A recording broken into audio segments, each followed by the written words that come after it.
Think about the last time you did something truly kind. Maybe you held a door open for a stranger, donated to a cause you believe in, or just listened to a friend who was going through a rough patch. In those moments, it feels obvious, doesn't it? We like to tell ourselves that humans are fundamentally good creatures, wired for cooperation, empathy, and love. We build civilizations on the idea that deep down, we all want the best for each other. But what if that's just a very pretty story we tell ourselves to keep from screaming? What if our kindness is just a thin layer of social paint dried over a foundation of something much more primal, much more selfish, and much more chilling? Today we are diving into a collection of books that don't just pull at the threads of human morality, they rip the whole fabric apart. These are the books that haunt your thoughts long after you've tucked them back onto the shelf. They are the psychological deep dives and the social experiments on paper that ask the one question we are all terrified to answer. Are we actually good, or are we just well-behaved because someone is watching? If you've ever looked at a news headline and felt a pit in your stomach, or wondered how ordinary people can turn into monsters overnight, these books are going to speak to that darkness. We are going through a meticulously curated list of literature that challenges the very concept of the human soul. Buckle up, because we are about to lose our faith in humanity, one chapter at a time. We have to start with the absolute heavyweight of this genre, and that is Lord of the Flies by William Golding. Almost everyone had to skim this in high school, but truly reading it as an adult is a visceral. He was responding to the naive optimism of his time. He wanted to show what happens when you strip away the police, the teachers, and the parents, the literal structures of civilization. Within weeks, these well-bred British schoolboys go from voting with a conch shell to painting their faces and hunting each other. What makes this book so uncomfortable is the character of Roger. Roger isn't just a bully. He is a person who understands that without consequences, he can do whatever he wants. He starts by throwing stones at a younger boy, but purposely missing because the taboo of the old life is still hovering around him. But by the end of the book, that taboo has evaporated. Golding's message is loud and clear. Evil isn't something that comes from the outside. It isn't a monster in the woods. It's a dormant seed inside every single human being, just waiting for the right environment to sprout. When you finish this book, you look at the kids playing in the park and you don't just see innocence, you see the potential for a total collapse of order. But maybe you think that's just children. Maybe you think adults have more control. That leads us directly to our second book, The Lucifer Effect by Philip Zimbardo. Now this isn't a novel, it's a deep dive into the infamous Stanford prison experiment. Zimbardo takes us through exactly how he took a group of ordinary, healthy, intelligent college students and turned them into abusive guards and broken prisoners in less than a week. This book is a direct assault on the idea of the good person. Zimbardo argues that we underestimate the power of the situation. He suggests that most of us aren't inherently good or bad, but rather mirrors of our environment. If you put a good person in a bad barrel, the person becomes bad. The psychological transformation described in these pages is terrifying because the participants didn't even recognize themselves. They became sadistic because the system allowed it. Reading this makes you realize that your own morality might just be a luxury of your current circumstances. If you were put in a position of unchecked power tomorrow, can you honestly say you wouldn't become the villain?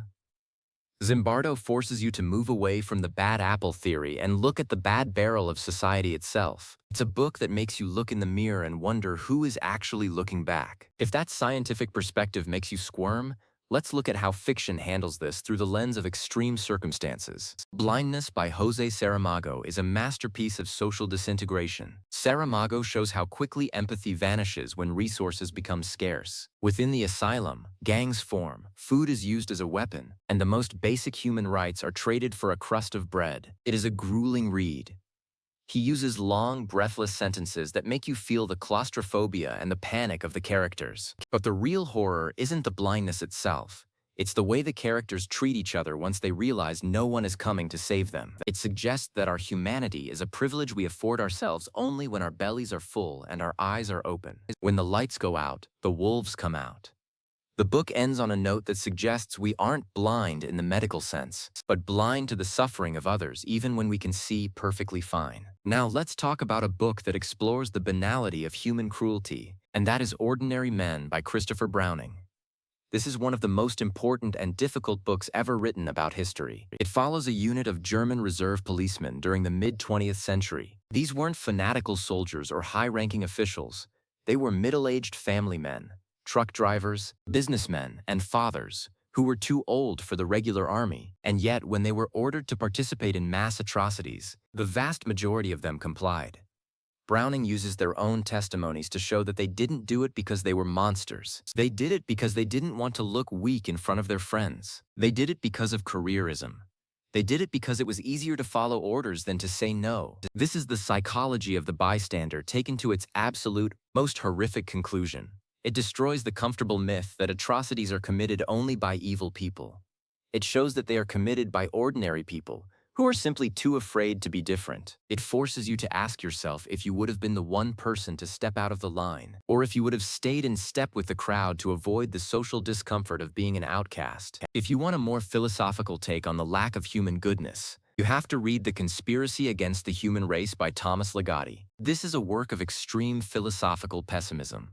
Ligotti argues that human consciousness is actually a tragic mistake of evolution. He suggests that we are biological puppets who have been cursed with the ability to think about our own existence, because we know that our lives are temporary and ultimately meaningless in the grand cosmic scale. We spend our lives in a state of constant low-level panic. He argues that we create things like family, art, and justice not because they are good, but because we need to distract ourselves from the void. Ligotti's view of humanity is one of pity mixed with disdain. He suggests that we aren't good because there is no such thing as good in an indifferent universe. We are just sophisticated machines trying to convince ourselves that we have souls. It is a bleak, chilling, and yet oddly poetic book that makes you look at every human achievement as a desperate attempt to whistle in the dark. It's a book that doesn't just question if we are good, it questions if we are even real in the way we think we are. Moving back into the world of fiction, let's talk about a book that captures the dark side of the American dream, American Psycho by Bret Easton Ellis. While the movie is often seen as a black comedy, the book is an unrelenting, nauseating look at the void where a heart should be. Patrick Bateman is the ultimate consumer. He can describe the thread count of a sheet or the brand of a water bottle in excruciating detail, but he has no emotional connection to other living beings. The discomfort of the book comes from the way Ellis blends high-end fashion and dinner reservations with acts of extreme violence. It suggests that in a culture that values status and objects above all else, people become objects. Bateman doesn't see his victims as humans. He sees them as inconveniences or as canvases for his own frustration. It is a critique of a society that has lost its moral compass and replaced it with a price tag. It makes you look at the obsession with wealth and vanity in our modern world and wonder if we are all just a few steps away from becoming Patrick Bateman. Is our goodness just a performance we put on to fit into a certain social class? Then there is Disgrace by J.M. Coetzee. This novel is set in post-apartheid South Africa and tells the story of a professor who loses everything after an affair with a student and then goes to live with his daughter on her remote farm. The book is an exploration of power, vulnerability, and the harsh reality of a world that is shifting under your feet. Coetzee's prose is stripped down and cold. He doesn't offer any easy redemption for his characters. The story features a central act of violence that is handled with a devastating lack of sentimentality. It forces the reader to confront the idea that historical cycles of pain often just lead to more pain, and that goodness is often a luxury that the broken and the desperate cannot afford. It's a book about the loss of dignity and the realization that the world doesn't care about your personal moral code. It leaves you with a heavy, lingering sense that human relationships are rarely about love and often about who has the power to take what they want. Speaking of power, we have to mention The Handmaid's Tale by Margaret Atwood. While many view this as a feminist allegory, it is also a profound study of human complicity. The most terrifying characters in the book aren't the high-ranking men, they are the ants, the women who train the handmaids. These women were ordinary citizens who, when the world changed, decided that they would rather be the oppressors than the oppressed. Atwood is famously quoted as saying that she didn't put anything in the book that hasn't actually happened in history. This makes the ungoodness of the characters even more grounded in reality. It shows how easily people can be coerced into betraying their neighbors for a bit of security. It shows how quickly we can normalize the unthinkable if we are told it is for the greater good. It makes you look at your own community and wonder who would be the one to turn you in if the laws change tomorrow. It suggests that goodness is a very fragile thing that can be traded for safety in a heartbeat. Another book that will make you question the human heart is The Road by Cormac McCarthy. In this post-apocalyptic world, the sun is blotted out, The plants are gone, and civilization has been reduced to ash.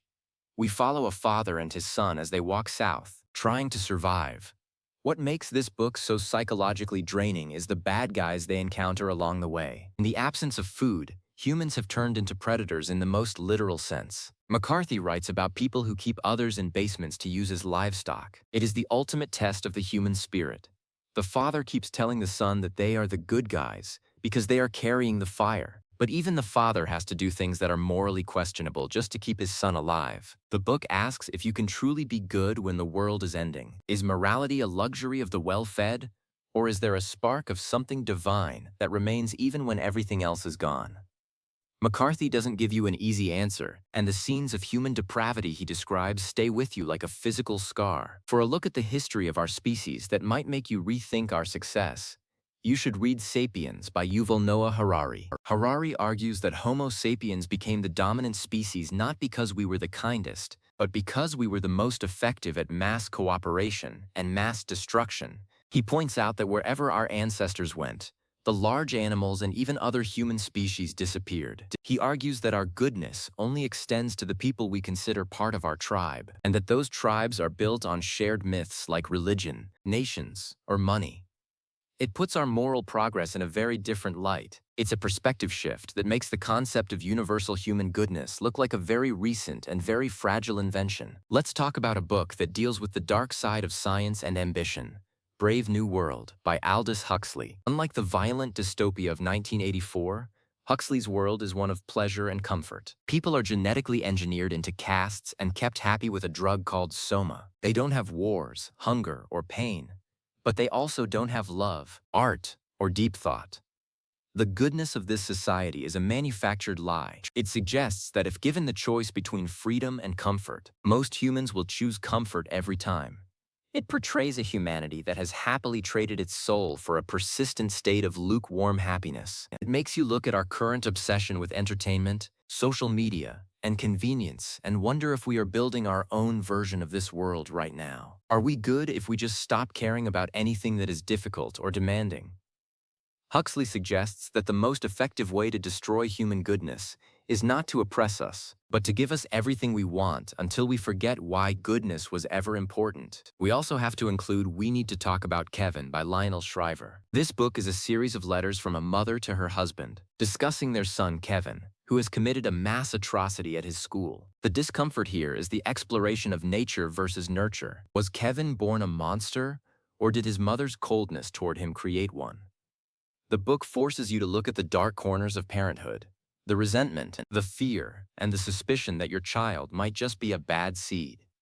It challenges the social taboo that all mothers are naturally overflowing with unconditional love. It shows a child who is a master manipulator, using the goodness of society as a weapon against it. It makes you wonder if some people are just born without the capacity for empathy, and if so, what that means for our definition of human nature. It is a chilling, intelligent book that refuses to give the reader any comfort or any easy outlet for blame. For a visceral look at the impact of colonialism and the civilizing mission, Heart of Darkness by Joseph Conrad is essential. As the narrator Marlowe travels deeper into the African interior, he realizes that the civilized Europeans are the ones who have lost their minds and their morals. The character of Kurtz is a man who started with high ideals but, when left in a position of absolute power in the jungle, became a local god who ruled through terror.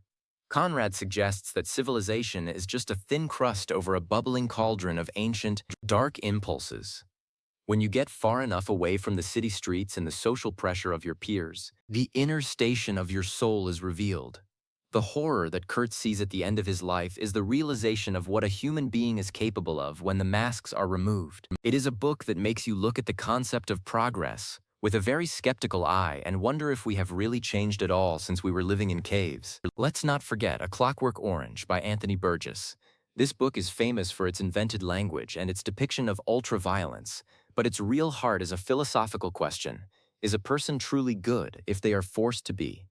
The protagonist, Alex, is a violent criminal who is subjected to a psychological conditioning process that makes him physically ill at the thought of violence. He becomes good in his behavior, but it's because he no longer has the choice to be bad. Burgess argues that a human without the choice to do evil is no longer a human.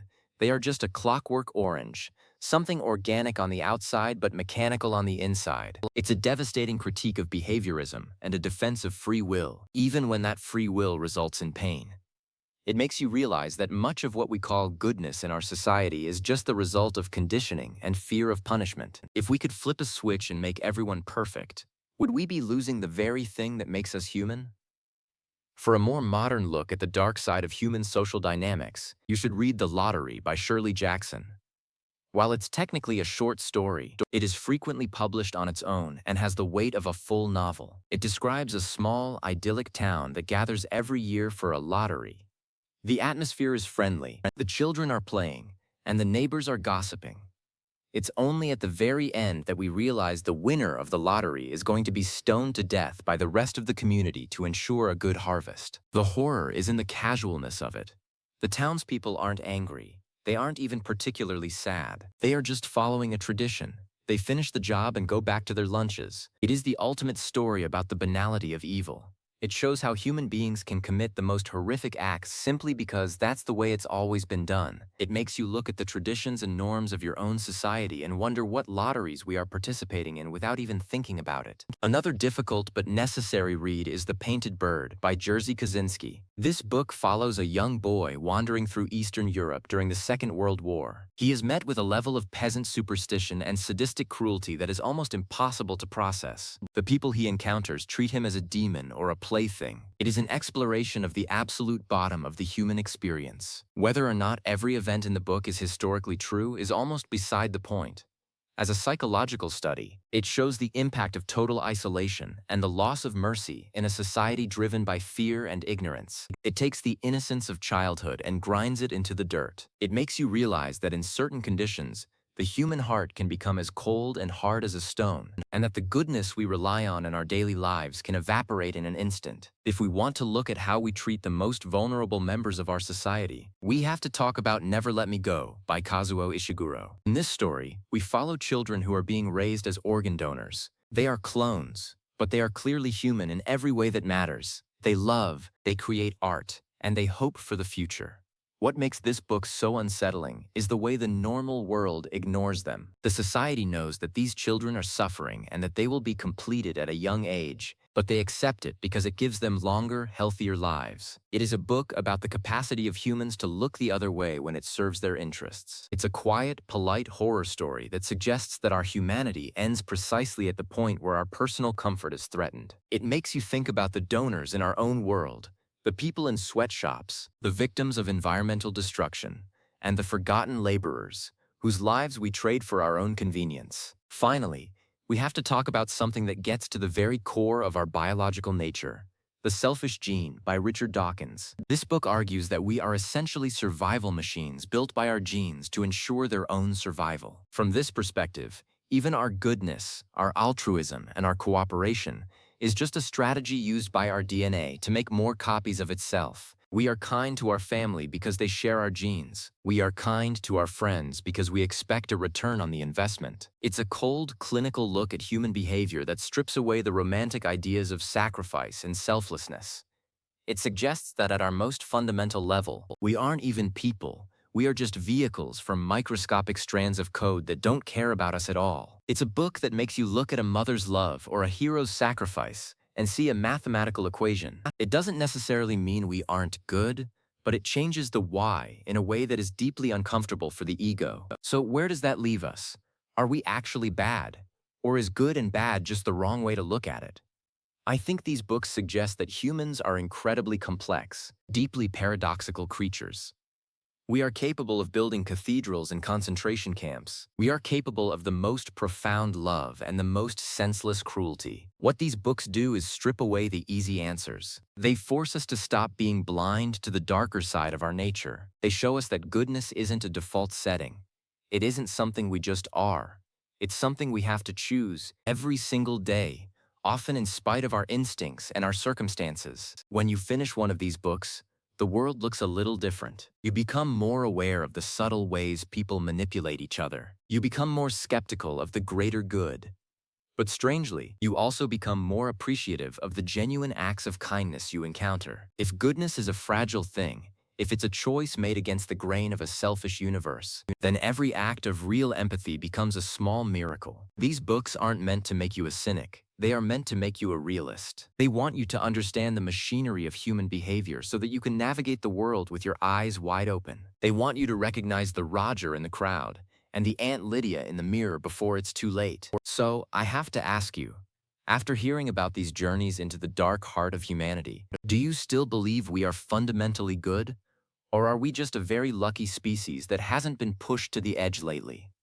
There is only one way to really find out, and that is to pick up one of these books and start reading. But be careful. You might not like what you find when you look into the abyss, and the abyss might find that it likes what it sees in you. The human story is still being written, and we are the ones holding the pen. Whether the next chapter is one of goodness or something else entirely is up to us. Thank you for exploring the darker side of the library with me today. Keep your mind sharp, keep your heart guarded, and remember, the most dangerous thing in the world isn't a monster. It's an ordinary human being who thinks they have nothing to lose. See you in the next chapter.